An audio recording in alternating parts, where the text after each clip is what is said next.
Horizon hospital विश्व स्तरीय multi speciality hospital अब रायपुर के हृदय स्थल में उपलब्ध। जटिल ऑपरेशन, क्रिटिकल केयर व आधुनिक इमरजेंसी सेवाएं, आपकी हर बीमारी का संपूर्ण इलाज। Horizon hospital, जलविहार colony, Katotala, Raipur. नमस्कार, मैं हूं काजल साहू और आप देख रहे हैं मीडिया 24 न्यूज। एटीआर की कार्य प्रणाली पर उठ रहे हैं सवाल। लोरमी विधायक धर्मजीत ने सवाल उठाते हुए वन विभाग के अधिकारियों को कहा है कि आपने जो भी बैगा जनजातियों के साथ किया है वो निंदनीय है। लोरमी विधायक धर्मजीत ने कहा है कि तीर धनुष के आधार पर कार्यवाही करना गलत है। तीर धनुष रखना बैगा आदिवासियों की परंपरा है, उनकी संस्कृति है। वहीं एटीआर प्रशासन द्वारा वन परिक्षेत्र सुराही में पशु गणना के लिए लगाए गए कैमरे में तीर धनुष के साथ कैद हुए तस्वीर के आधार पर अचानकमार टाइगर रिजर्व सुरही वन परिक्षेत्र अधिकारी सिंगम अंदाज में कर्मचारियों के साथ निवासखार गाँव में बैगा आदिवासियों के घर छापेमारी कार्रवाई करते हुए महिलाओं के साथ अभद्रता की कार्रवाई कर पिस्टल से मार देने की धमकी दी और उसके जैसे अनेक गंभीर आरोप वन कर्मियों के ऊपर लगे हैं। वहीं महिला सहित 17 गिरफ्तार हुए बैगा आदिवासियों को न्याय दिलाने के लिए जांच की मांग मुख्यमंत्री से करने की बात लोरमी विधायक धर्मजीत सिंह ने कही है। वहीं वन कर्मियों के ऊपर लॉकडाउन का उल्लंघन करने का आरोप है। मामले की जांच नहीं होने पर लोरमी विधायक ने छत्तीसगढ़ विधानसभा में धरना देने की बात कही। वहीं बाहरी व्यक्तियों को पैदल से हटाकर स्थानीय लोगों को रोजगार देने के साथ आईटीआर प्रशासन के ऊपर आरोप लगाते हुए कहा कि इनके भरोसे लगभग 1000 किलोमीटर अभिवरण की रक्षा नहीं हो सकने की आरोप लगाते हुए डीएफओ सहित सभी अधिकारियों को हटाने की मांग की। इसीलिए गया था कि वस्तु स्थिति क्या है उसकी जानकारी लूं और गांव वालों को ढाढ़स भी बनाया, उन्हें समझा कर भी करके भी वापस आया हूँ।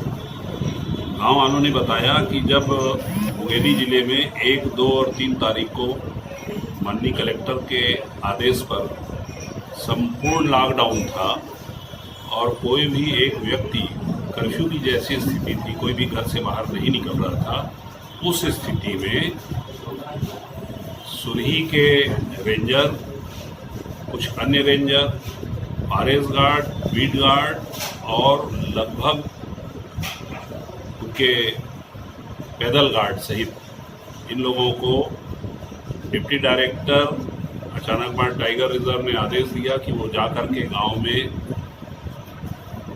कैमरे में दिखे हुए लोगों को गिरफ्तार करें, कार्यवाही करें और उसके सिलसिले में वो गांव में आए। गांव में आने के बाद उन लोगों ने एक एक के बारे में पूछना शुरू किया और घर में घुस करके तलाशी लेना शुरू किया। लेकिन वो इतने मदांध थे और इतने पावर के गर्मी में थे कि वो गांव के हर घर में घुसना शुरू किए और महिलाओं का बाल पकड़ के घसीटना शुरू किए, किसी की साड़ी खींचने लगे, किसी को हाथ पकड़ के बाहर धक्का देने लगे, बच्चों से दुर्व्यवहार करने लगे, बुजुर्गों से दुर्व्यवहार करने लगे।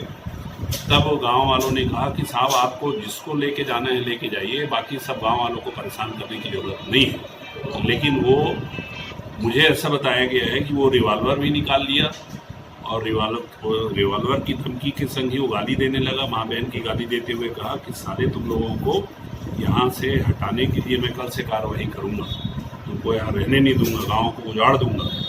गाँव वाले गुस्से में आकर के कोई घटना हुई होगी, मैं उसमें बिल्कुल नहीं जा रहा हूँ। पुलिस ने कार्रवाई की है, पुलिस ने 9 लोगों को गिरफ्तार किया, गांव के लोगों ने कानून का सम्मान किया और स्वयं जाकर के बाकी लोगों ने क्या बोलते हैं उल्लंघन सबसे पहले वन विभाग के अधिकारियों ने किया। माननीय कलेक्टर और माननीय पुलिस अधीक्षक महोदय इनके ऊपर महामारी एक्ट के उल्लंघन का जुर्म दर्ज करें। अब इस पूरे संपूर्ण घटना के बाद मैंने ये पाया ये आदिवासियों के ऊपर जबरदस्त अत्याचार है और ये अत्याचार वन विभाग के अधिकारियों ने उनको दमन करने के लिए किया है। एटीआर को इन लोगों ने अपनी जागीर समझ लिया है और एटीआर के वनांचल में रहने वाले वन ग्राम के लोगों को ये अपने दमन से भयभीत करके दबा करके रखना चाहते हैं। मेरी बात पर अगर आपको यकीन नहीं हो तो मैं प्रदेश के मुख्यमंत्री श्री भूपेश बघेल जी से ये मांग करता हूँ कि वो अपने 4 सलाहकारों में से कोई भी एक सलाहकार को यहाँ भेज दें और आकर के वो गांव वालों से मिल ले, पूरी घटना की जानकारी ले लें। उसके बाद अगर उनको लगता है कि गांव वाले ठीक बोल रहे हैं तो दोषी अधिकारियों को दंडित किया जाए। अन्यथा माननीय मंत्री वन मंत्री श्री मोहम्मद अकबर जी से आग्रह करना चाहता हूं कि वो खुद आकर के एक बार गांव वालों से मिल लें और उनकी समस्या सुन लें, और उनको अगर ये उचित लगता है कि गांव वालों की बात सही है तो वो गांव वालों को न्याय दिलाएं, और अगर उनको ये लगता है कि उनके वन विभाग के अधिकारी ही सच्चे हैं और अच्छे हैं तो अपने वन विभाग के अधिकारियों के कहने से जो भी कार्यवाही कराना है वो करा लें। या तीसरी बात, अगर इन दोनों को भी अगर इन बातों से फुर्सत नहीं है या नहीं कर पा रहे हैं तो अपने किसी एक सीनियर IAS अफसर को जांच करने के लिए भेज दीजिए, और अगर ये तीनों ही नहीं करना चाह रहे हैं तो आप एक न्यायिक जांच आयोग की घोषणा कर दीजिए, ताकि रोज रोज के झंझट से मुक्ति मिले। वन विभाग के 19 गाँव के रहने वाले लोग दिन और रात भय में रहते हैं। वन विभाग के लोगों के द्वारा प्रताड़ित किए जाते हैं और आए दिन उनकी माताओं, बहनों और आदिवासियों के अस्मिता पर हमला होते रहता है और उनकी इज्जत खराब होती है। उन्हें कोई सुविधा भी सरकार नहीं दे पा रही है।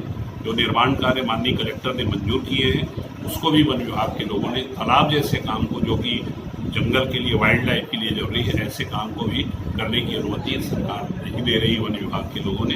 ये बहुत ही आपत्तिजनक है। मैं बहुत व्यथित हूँ और मैं मांग करता हूँ कि वहाँ पर जितने भी हैं डिप्टी डायरेक्टर से लेकर के रेंजर और डिप्टी रेंजर, इन सबको तत्काल यहाँ से हटाया जाना चाहिए और इसकी उचित जांच करके इनके ऊपर मुकदमा करें।